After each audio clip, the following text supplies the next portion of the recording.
What's up, guys? It's your man, Donovan Sharpe, and we are going to talk about Aaron Rodgers being banned from the Pat McAfee show. Obviously, this is something, pardon me, that not only sports fans are talking about, but people outside of the sports world as well.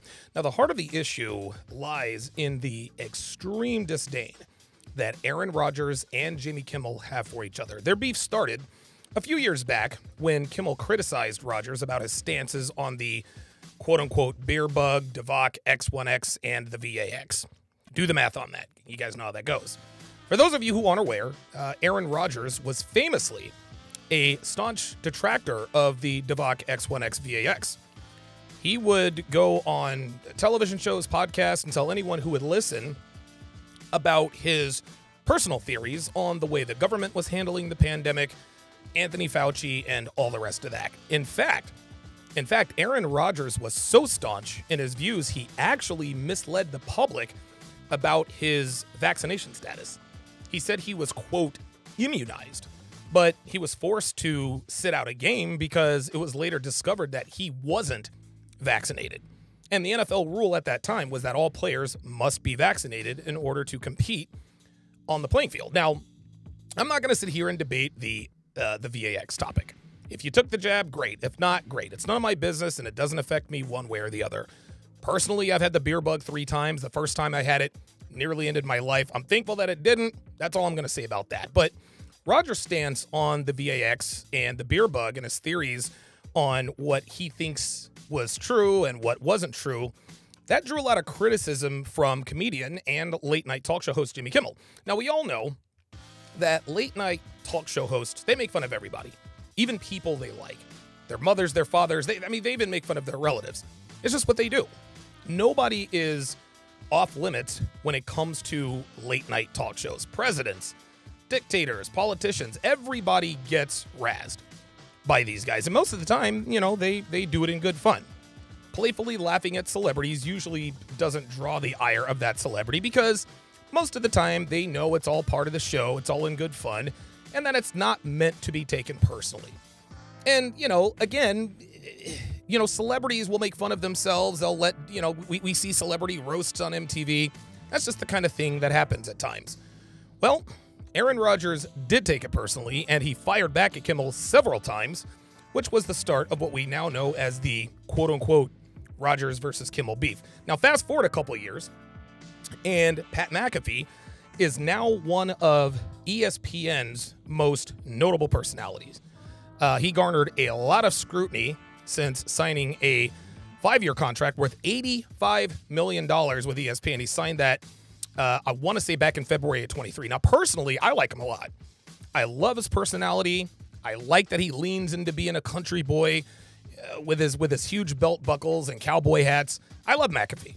Now, some people might not share my opinion on him, and that's fine. Nobody's for everybody, or not everybody's for everybody.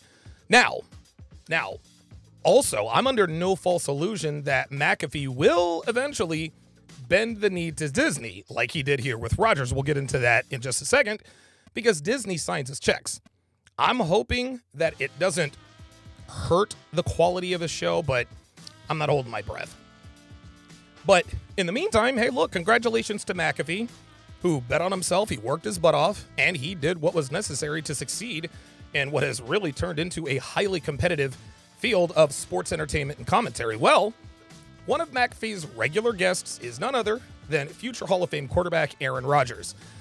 Rodgers made his appearances used to make his appearances on Tuesdays, and was easily the highest rated segment on the show for obvious reasons. A lot of people credit the Aaron Rodgers appearances as probably one of the deciding factors for ESPN offering him this contract. Aaron Rodgers is not one who gives out these sit-down interviews a lot. So to be able to put him on TV talking about football and life, it was almost like a glimpse into Aaron Rodgers really just sort of talking to his friends, Pat McAfee, AJ Hawk, et cetera, et cetera. It's almost like his own personal press conference that, traditional sports media outlets weren't really privy to, didn't have access to.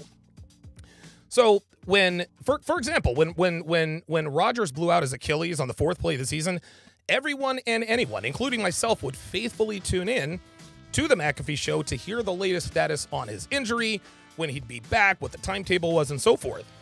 His appearances were particularly interesting when he was in limbo about whether or not he would return to Green Bay, whether or not he's going to sign with the Jets or retire from the sport of football. But for non-sports fans, his segments were interesting because Rodgers would often talk about his opinions on conspiracy theories, government, current events. Aaron Rodgers, just to give you guys a little bit of background here, he is characterized as a thoughtful, opinionated guy who's a bit of a hippie, which is actually pretty funny given the position he plays. I don't always agree with his opinions, but I like that he thinks outside the box in a lot of ways. He's talked about his experience with ayahuasca. He endorses the use of mushrooms. He's into Eastern medicine. He did a 4-day darkness retreat. I mean, he really is a different kind of dude.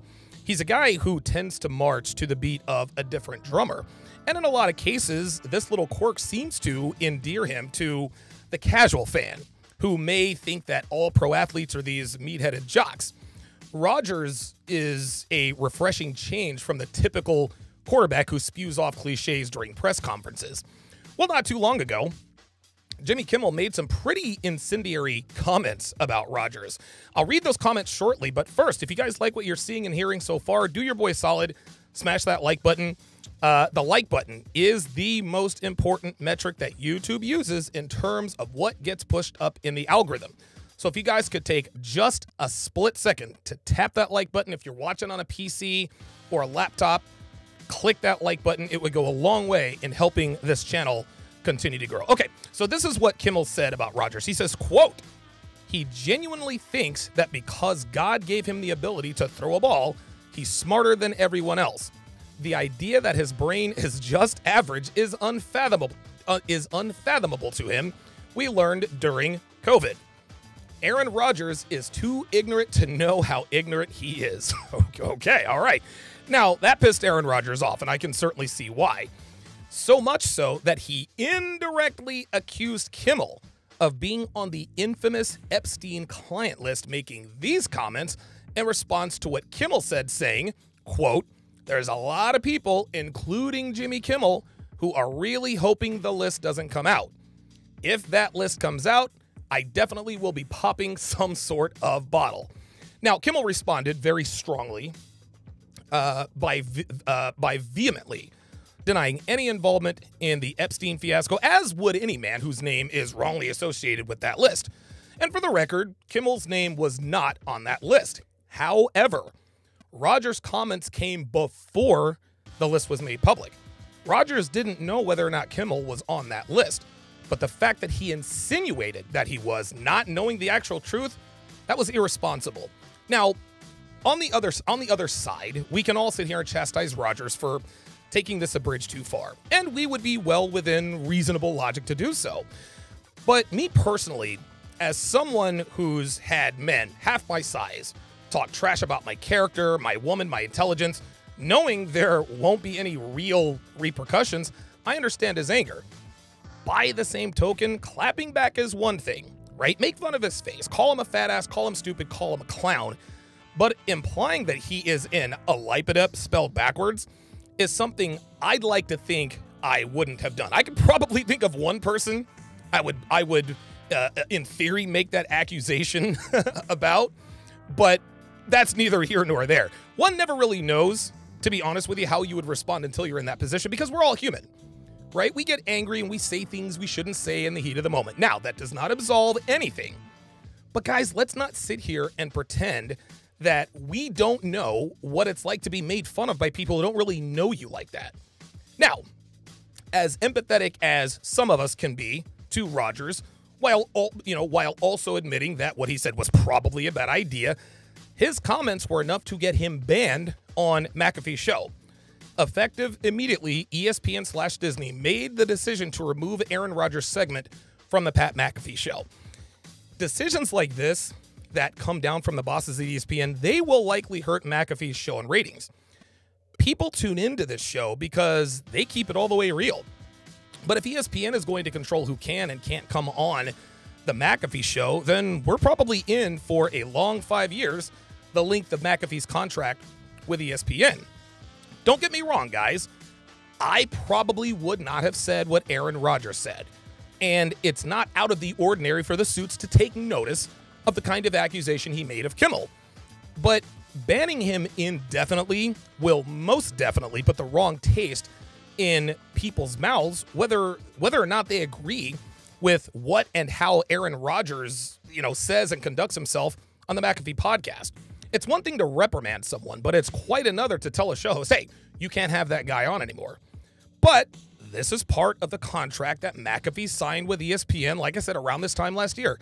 Listen, guys, he's got to comply with their request, lest his $15 million a year salary be taken away. And guys, remember, it's not just him who's getting paid. McAfee's got a staff to look out for, production assistants, his crew. I mean, the McAfee show probably has as many moving parts, if not more, than the Fresh and Fit podcast. You guys know that I've made, something like 30 appearances on Fresh and Fit. And one thing I can vouch for is the fact that podcast is a well-oiled machine with a lot of moving parts. That kind of operation takes people. And as we all know, nobody works for free. Those guys on the McAfee show, they're not doing this for free. They're not doing this in their free time. This is what they do for a living. So McAfee bending the knee isn't just a decision he made to save himself, but also his friends who are on the show with him and his entire production staff, who is financially dependent on the success of the podcast. So here's what I want to know from you guys. Question number one, was Aaron Rodgers wrong for what he said about Kimmel? Right? Listen, I know that most of us would like to think that it was wrong, but who knows? Who knows? Question number two, was ESPN right for banning him indefinitely? And my last question is, and this is probably one that I'm very interested in, do you think the Pat McAfee show will last the duration of the 5-year contract, or do you think the show gets pulled off the air before then? Let me know in the comments. Also, if you'd like to join us at 3 p.m. Eastern on Rumble for my play-by-play breakdown of Married at First Sight Season 13, follow me on Rumble. Just search Donovan Sharpe or scan this QR code for the direct link to the live stream. Thanks for watching.